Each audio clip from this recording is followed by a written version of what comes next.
అందరికీ నమస్కారం. నేను ఇప్పుడు ఒక పద్యం చెప్పబోతున్నా.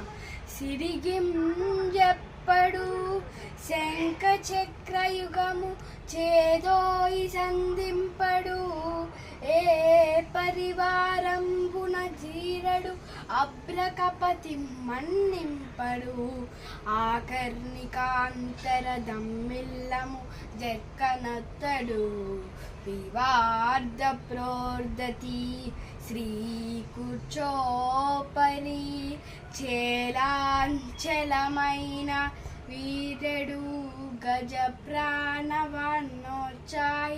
దీని భావం ఏంటంటే, విష్ణుమూర్తి శంఖ చక్రాలు తీసుకెళ్లకుండా, కాపలా కాసే వాళ్ళకి చెప్పకుండా, లక్ష్మీదేవికి చెప్పకుండా, గరుడ వాహనాన్ని సిద్ధం చేసుకోకుండా గజేంద్రుని ప్రాణాలు కాపాడడానికి ఉత్సాహంతో వెళ్ళాడు.